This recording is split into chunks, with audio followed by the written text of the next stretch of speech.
Hey everybody, and welcome back to another video. Today we're taking a look at a Halo 3 console, 360, powered on. I have no idea if this thing works or not. It's also missing a DVD drive bezel. But she boots. And she boots over here.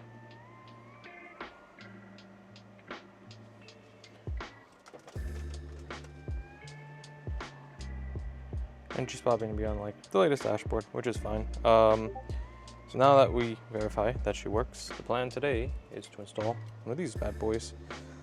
What this is, you may be asking yourself. All it is a zero fuse CPU. So you've seen me do it before on a Jasper. I'm gonna attempt to hopefully do this correctly on this one today, which should be a Zephyr. Physically, it looks okay. Could be in better condition, I suppose. There's a little ding here, blah, blah, blah, blah, blah. But we'll take it apart and we'll swap out the CPU and hopefully we'll have a winner. But, you know, let's do it together and find out. While we do this, I would like to thank today's sponsor, PCBWay. From prototyping to production, PCBWay delivers top quality printed circuit boards with precision and speed. Streamlined orders, limitless possibilities. Whether you're a pro or a hobbyist like myself, PCBWay takes your projects to new heights. Elevate your designs today with PCBWay. Start now by visiting PCBWay.com.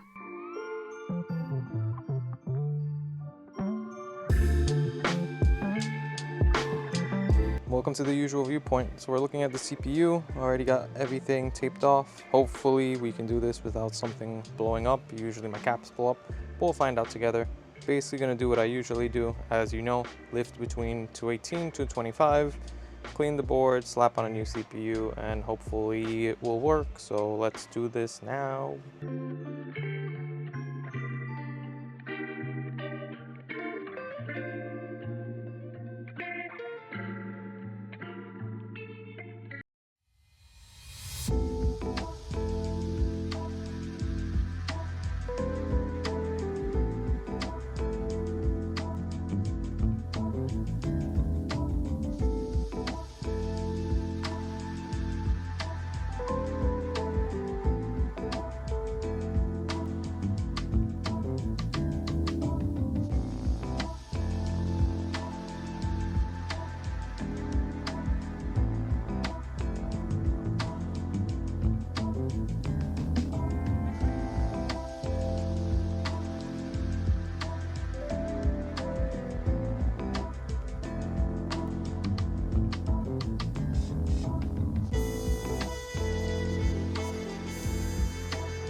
Alrighty, so you guys all done. You saw me do other things. I just put it back together with a test heatsink. I'm gonna try booting Zell. It's probably gonna overheat because I also don't have good thermal paste or anything else. But it boots. So yeah, that works. Probably not gonna turn on because I see it blinking 2 green lights, 2 red lights over here for the overheat. But basically, it boots. I just need to properly mount it. What you saw me do with the NAND was I did the EXT click method, which is basically glitch chip to dump the KV from the original Halo 3 Zephyr board along with the SMC. So that way on this zero fuse console, when I created the NAND, as you saw, I used those, so it's essentially got all the details from the original console, so it will boot, have the serial number, use the DVD drive, have the CPU key, all that fun stuff.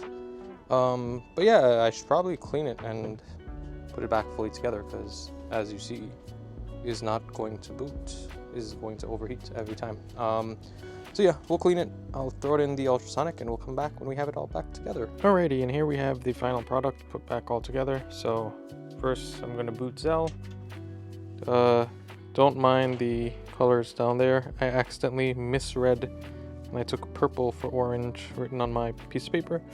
But as you see, it boots, and we're gonna go over here and it's gonna boot Zell, and to see that it is a zero fuse console, you'll see when the CPU key stuff come up, it should just straight up be zeroed out.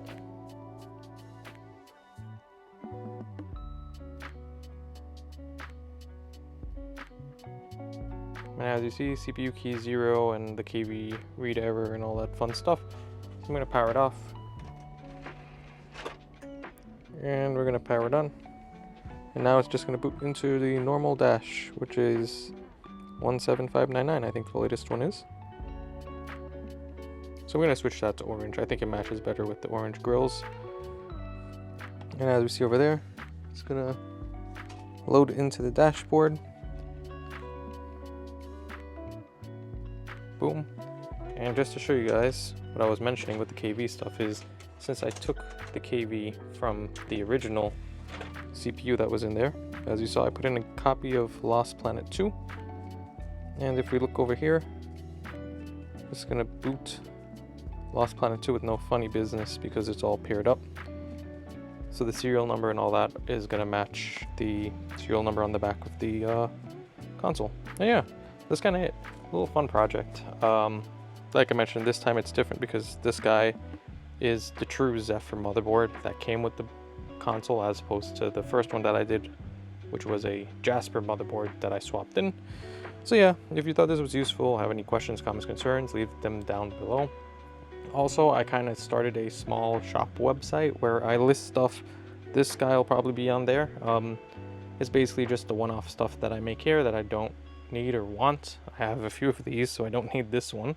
That'll be on there along with a few other things, and whenever they sell out, they sell out. Check it out if you're interested. But yeah, that's really it. If you have any questions, leave them down below, as I mentioned. Like, comment, subscribe, that's always useful. And yeah, thanks for watching, and I will see you in the next one. See ya. I can't fall to sleep, my mind just keeps